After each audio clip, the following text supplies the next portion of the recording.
So most people at beginner level don't want me doing this on it. I'm just putting pressure and weight on all car's internal organs. His diaphragm, he can't breathe. So usually at beginner level, most people, first thing they learn is to frame.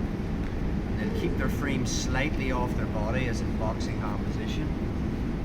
And then as you get more advanced, you realise that's a stupid thing to do, but you need something at the start. So, but it does keep my weight off him. Now from there, I'll bring my arm over. This arm comes to the forehead. Ease off the mat, heavy as a well. If I try to turn the car perpendicular to him, it's a lot more difficult, so I need angle. So I start to walk as if I'm going to north-south, and when I find that sweet angle between his shoulder and his hip, think of a diagonal line here, I get the crook of my arm under the armpit.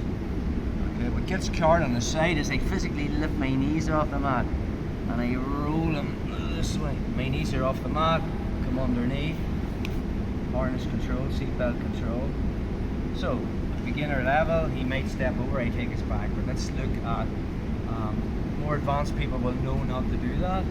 So your basic chair sit, because if I stay on my knee, most likely car knows I want to step over and put my foot in there. So he will connect his knee to his elbow. So from there, it's very difficult for me to get my foot in. So I'll sit back onto my butt or my hip.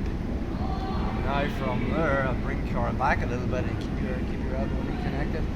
Even an old man like me can still get their foot in. And now I roll from my left hip to my right, and I'm on the back. So that's one way of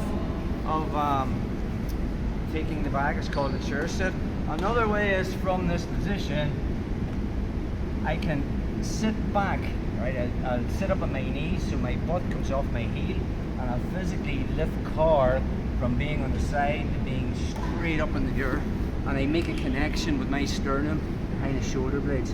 The arm that's over the top, which is the choking arm, I lean outside and I can physically throw in a hook and I take his back this way. So those are your two main kind of methods of, you know, better players will be taking the back like that. So, car's in side control, he starts getting in this position and he locks harness control. So I know not to step over, but now we have an option of making sure that I get my shoulders in line. Okay. And now from this position, if I feel him on his knees, if Kurt stays on his knees, and I feel his shin waiting to take my back, it's the last move every time. I've made my wedge. I can physically feel Kurt's left shin connected to my elbow. So once I get my top elbow in front of my bottom elbow, it's just a matter of kicking on, turning to face him. But that will change if he sits back. Okay, so say we're here, he's harness control. Only this time I'm tucked, even when I'm on my side. Alright, and Charles, get back to your knees again then, bro. I'll always be tucked like this, because I just don't want him, if I'm like this, he's just going to stay on his knee and step his foot over. So we want to make it work to take the back. So we're always going to be tight, but I know he can't get his foot in unless he sits back. If you've noticed, when he sits back onto this hip with that foot in, what happens to my bottom shoulder? It's now in front, which is the position I don't want it in to do the kickback. It's very hard to do the kickback from there. I need it here, and that can become a battle, especially when he sits back. We always talk about in jiu-jitsu the path of least resistance. So if he's taking me that way, I'm going that way. There's only two directions you can go. You can either turn away from him or turn into him. The problem of turning into him now is keep your harness really tight, bro. Carl's got his forearm tight to my head here, and his knee is tight to my other one. So now from this position, it will be very, very difficult for me, especially with my shoulder position. So first thing I'm thinking about is just go limp. Right? If I'm tense, right, it doesn't work as well. So watch, I put my feet on the mat, okay, and all I'm going to do is shrimp down. So my head's already out. It's just about escaping your head, but you have to be relaxed. So the minute he sits back and my bottom shoulder is in front and I can feel him sitting back, all I do is I put my feet on the mat and I pull myself this way as I go limp. So I freed my head. Now I just turn the face up and I've got the guard back. So again, one more time on that.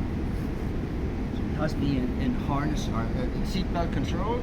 Just back to your knees again, bro. The first escape is if I feel his shin tight to my back, I'm already getting into that position. Right? I'm ready to work it. But he can counter that as he goes to sit back. The minute now this shoulder comes in front, I just go limp.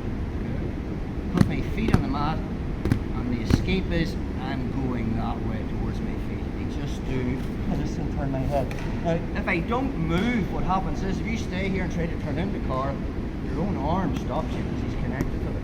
You gotta move this way. Another thing is if you're tense, oh, I'm not gonna let him choke me out. Right? You're also gonna get choked out. Just relax. I know that's hard. You're gonna get choked out. Feet come here. Tightrope. From that position, oh, watch. Just pull myself this way, and now from there, it's just about staying loose, and I freeze my head. From that position, I don't want to stay here, he's moving in the second turn the face. So that's our first one. Second one, from our position,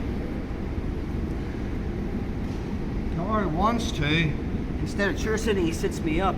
Take it back a step.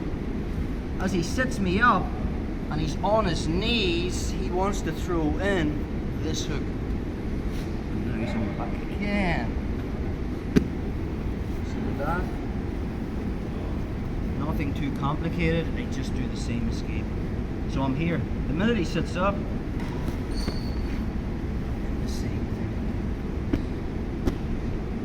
One more time on that, bro. So we're here. So there's two reactions I'm thinking for, alright? When he sits back, he's either going to step over with his foot, or he's going to sit me up and throw in the other hook. Right? Both require the same escape. So it's just feeling where it is. So the minute this shoulder is in front of this one, right, and he's going to sit up, all I do is this. And I'm not staying here. I shrimp out and try to get some kind of guard back on. Okay, let's play with